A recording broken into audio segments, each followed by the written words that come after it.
This is Karen with NewClevelandRadio.net, and it is time for Care Notes with Doug Wilber from Cherished Companions. And I understand we're going to be talking about caregivers. We are. I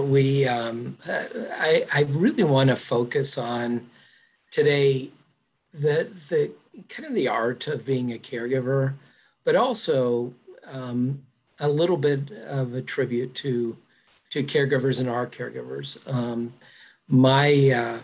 My desire in starting the company, and I've given kind of the testimony of why I do what I do on different broadcasts, but suffice it to say that I started the company out of a heart to serve other people, to make a difference. So we're not just a business. We really are trying to make an impact on our community. And so many things that we do is based around that. But the other part of that is our community isn't just those that are aging, but the community is the people that we hire. When I started the company, one of my goals was to try to make the company a place that would have like-minded people who, had this desire in their hearts to care for other people and to make a difference. So as a company, we want to make a difference, but we make that difference by having lots of individuals that want to make a difference. And I wanted that gathering place, that gathering place of special people. And I really desired to reward people, to have it to be a good place that honored who these people were. Honestly, in when I was starting the company, the thing that I most agonized about was on the people we would hire, and being kind of twofold. One is getting the people that would really care about other people, and the other thing is to get have it so that I could bless those people, Sure. make a difference in their lives as well, because it's a high calling to do caregiving. So anyway, I know you've had experience with caregivers and Sure. other companies that did caregiving for your mom, and I know your experiences were at times mixed, with some of the folks that you had, but those that were truly wonderful caregivers, and I know I'm putting you on the spot a little bit, but That's okay. what do you think would be the thing that was different about those people? Well, I can tell you there are two that totally stand out because they've stayed in touch with me over the last 6 years. Yeah. And it's remarkable because they truly are devoted to wanting to help other individuals. One of them was really a struggling single mom.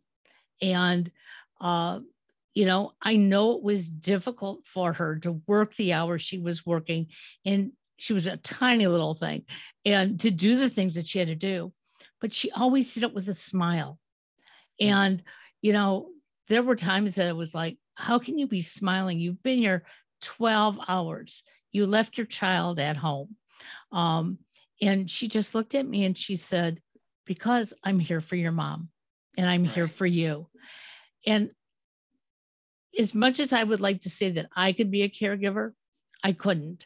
I can do the things I would have to do, and I probably could be nice about it, but I wouldn't have that joy that these people had. And that's the difference. And then we had other caregivers who just felt that they were there just to sit in a chair, talk on their phone. And if my mother needed something, maybe they would notice.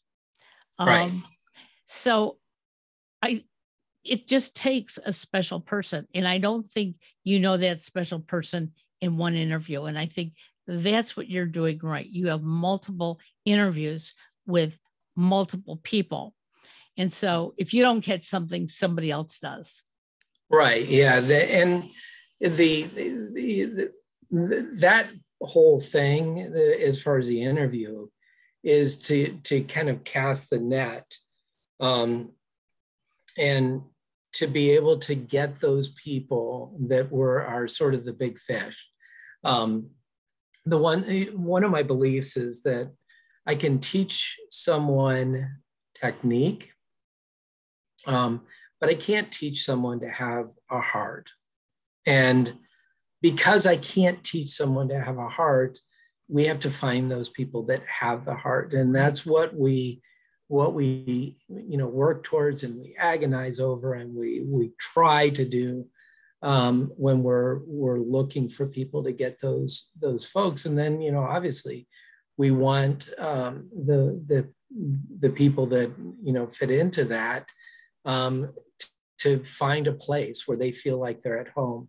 So often I've talked to caregivers over the years, and even in interviews. And one of the things that I remember, one caregiver who's still with us, actually, and this was first year that I started the company. So, 12 and a half years ago, at this point in time when I did the interview with her, and I was amazed, because she started telling the story how initially she went and she got a job as a caregiver, and she knew she was in the right field. When she ended up doing the work, it was like, I've come home. And so often those really good caregivers, you get that sense of, I've come home. This is what I love to do. I don't, not that the pay isn't irrelevant, because it is, because, everyone has to pay their bills, but it doesn't feel like work in the same way as if you were, doing something else. Sure. For those people, because they love that interaction. They love the dynamic of back and forth. This particular person had actually been, her first job was with people in a dementia unit.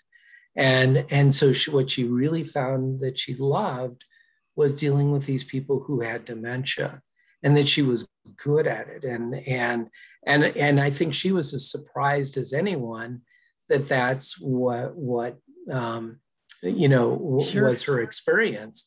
And that she would fall in love with people who had that difference, that they were dealing with, and just really get them and understand what's going on and be able to relate. And she is incredible in her interactions with people. That story gets repeated so often. I hear someone who says, I took care of my grandmother, and I realized that this is what I wanted to do, that I wanted to do this thing the rest of my life.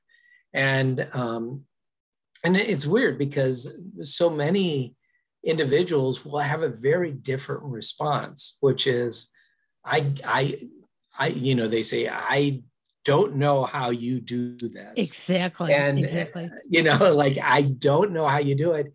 But for those really good caregivers, they love it. There's a connection, with that. And that's, a part of this is understanding and celebrating the specialness of someone who does care. Now, some people, maybe I'll talk a little bit about the family caregiver. Sure. The wife or the daughter or the husband or the,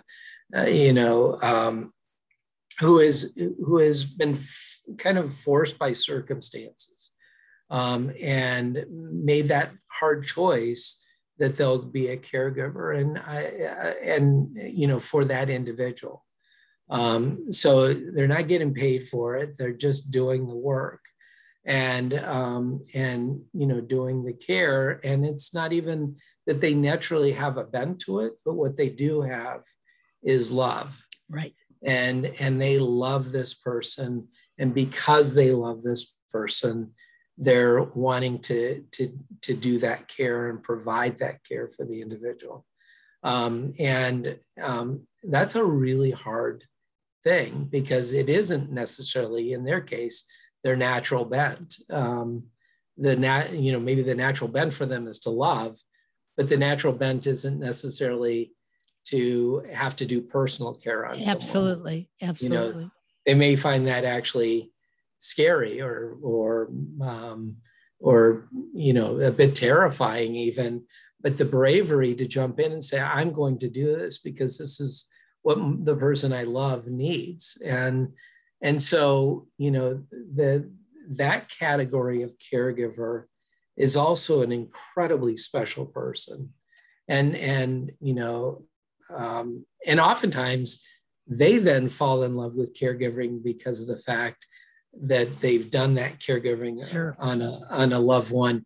And so often they surprise themselves with what they've done. And I think caregiving brings out something in those that do it that is kind of the better angels of our nature. And not that it doesn't have a lot of stress, because it does, it can, especially for the family caregiver. That's one of the most stressful situations that anyone can be. But I think the best of us and the best in us is oftentimes seen in that caregiver recipient relationship.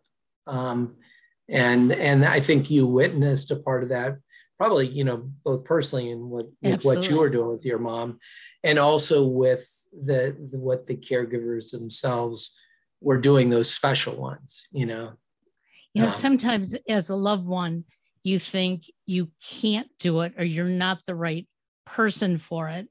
I know I've been told this story that when my husband's grandmother got ill and had a stroke and basically was bedridden, his mom was a stay-at-home mom, so his mom was there to help. But my husband was the one who did all the nurturing. But as he said, he bathed her, he changed her. It was like he just knew he had to do this for this woman who had been part of his life for so long. And when I went to stay with my mom, my first reaction was, how do I honor her and yet take care of her? Because I didn't want to embarrass her, in any way. And the first time that I went to help bathe her, she asked me to leave the room. Now, my mom couldn't see, but there was an aide there and myself, and she knew it was me. And she said, I need you to leave the room.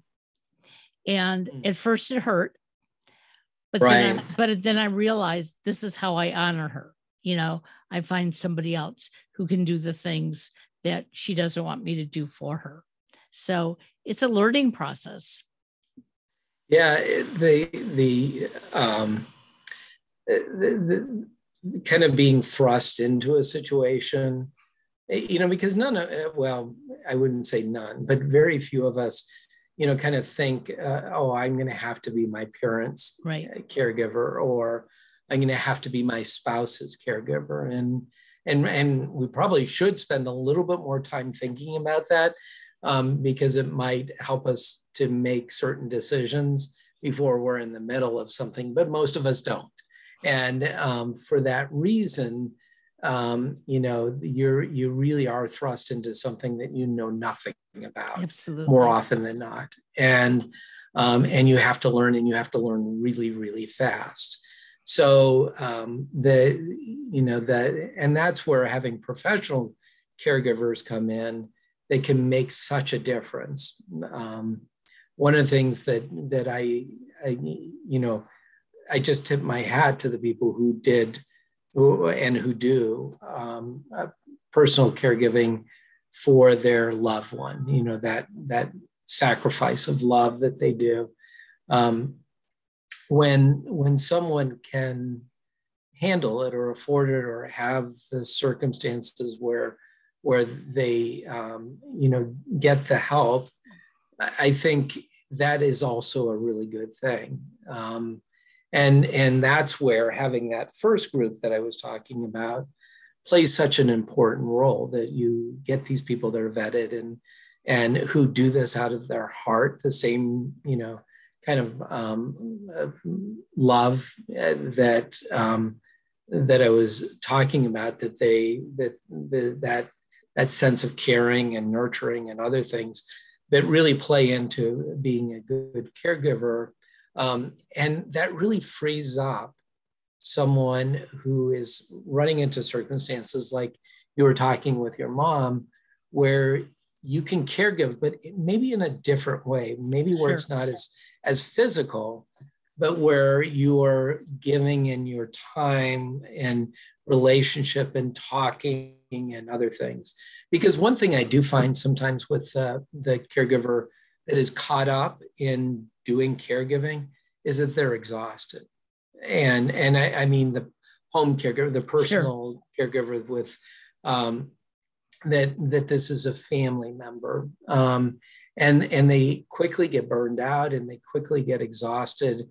And so they're giving and giving and giving, but they're not able to have maybe the interaction of a husband and wife. It becomes much more a interaction of a caregiver to someone who has need. And it's not that someone's thinking, oh, that's what I'm doing. It's just that it happens that naturally, they kind of move into that role. I guess it's kind of a imposed role, but they move into that role. And the gift of a professional caregiver coming in and helping out is that so frequently the caregiver who is the family caregiver is able to shift back into the spouse role or the daughter role or the son role or whatever, because they could delegate some of that to another person. Exactly. And so you're still a caregiver, but you're able to play a different role that is a really, really important role. And you're just delegating those other pieces. And that's actually, Karen, I don't know if you found it hard when you were interacting with your mom or not. Some people do, some people don't, and there's not right or wrong, but where it was hard to give up doing that personal care for some people. So I had many of her caregivers tell me, you need to go take a break. You need to go take a walk. Your brother wants to take you to dinner now. Go. We've got this. And because, we had two that were absolutely marvelous and others that were so-so and some that weren't good at all, even with the ones that were fantastic, I still had that trouble leaving because this was my purpose at that moment. And it was good to have somebody just say to me, you have to leave right now. Because if they hadn't, I would have gotten burned out. Right. I wouldn't have learned the things that I learned. And in speaking of that, if anything were to ever happen to my husband, I had to be his caregiver. I know I could not do it full time because it's not in my makeup. I would need the help. And I may not want to leave the house, but I would need the help. And I think that's something important that we have to think about and not get upset with ourselves for the things that we can't do, because we just may not be wired that way. Yeah. And that's, so going back to the professional caregiver, Um, I really believe that caregiving is a profession. I've really worked hard over the last several years, and I don't know, I think I've mentioned this in maybe one of the other podcasts, but um, in trying to get caregiving, home caregiving, seen as the profession that it is. We as a company have been very committed to that.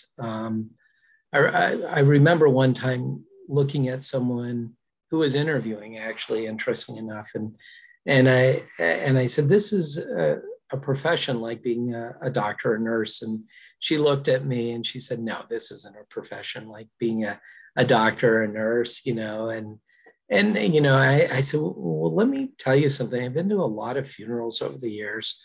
I really try to go to our clients when they pass away, and to their funerals if I can, and and pay my respects and other things." But I said, in all those funerals, I said, I've only heard a doctor or nurse's name mentioned a couple of times, you know. I said, but I cannot tell you the number of times that our caregivers have been mentioned by name in front of the service that for Absolutely. the person who passed away, or put with the family in the family section, or mentioned in the obituary. And I said, so to this woman, I said, so you tell me who the real professional is. And I think that the difference is caregivers, a good caregiver really gets close. You know, they still have their professional boundaries, but they really get close to their family or individuals that they're caring for, and they really are. They really have the opportunity to have a big impact because they have time. A doctor comes and goes, a nurse Right. comes and goes, and believe me, I venerate what doctors and nurses do. That's I have incredible honor for it, but I also have honor for those really tremendous caregivers because they impact in a very different way, and it's oftentimes the impact like you, where you still keep in touch with those caregivers, right, oftentimes years later. And I think that obviously those people were such a blessing and became so much a part of your family that it makes a huge difference. Absolutely. In that you've built a relationship. And it was still very professional, but you built this depth of closeness because they were in the trenches with your loved one. Right. They were the ones who really were making life possible, at a good level, or as best level as you could do. And so as a company, we really try to spend the time to honor our people. We do all sorts of things that, try to do it. And we're always trying to think more things that we can do, health insurance and paying for, travel time, and for, we offer free life insurance to people, and there's, they can get supplemental insurance and all sorts of things that are not common in the industry. And the reason that we do that is because we want to bless people who work for us. We want them to do well. We try to pay at the very high end of what is going on in the industry. And so, we're not looking at our caregivers as just in a transactional way. Right. It's the same thing. We want that relationship with folks where we can, kind of work together and have that great place to work like I dreamed of when I was starting the company. And I it's funny because year by year we will oftentimes add a new benefit or a new thing as we can afford it. And that's been my whole goal is, do things as we can afford it. Anyway, that's the big thing that I want to say is to those of you who are caregivers by choice, thank you so much for doing that. And those who are caregivers by circumstances and then the choice you've made because of those circumstances, God bless you. And honestly, I feel that there's a special place in eternity for those who give their lives for other people's or other people, kind of sacrifice certain parts of their life for others. That's a very special human being, and who I believe deserves very special praise for what they do. So that's my thoughts. Well, I love those thoughts, and I'm hoping those who are listening really understand the sincerity behind all this. And I have to say that I've been working with you, Doug, because I believe in what you do. I've met other owners of healthcare companies, not that they don't believe in it, but many of them are transactional. And if that's how you want to run a business, I understand. But when I'm talking about my life, my family's life, I want the type of caregivers that you seek out, because I want them to become part of my family as well. So thank you. Well, thank you. Take care. Take care now. Bye-bye.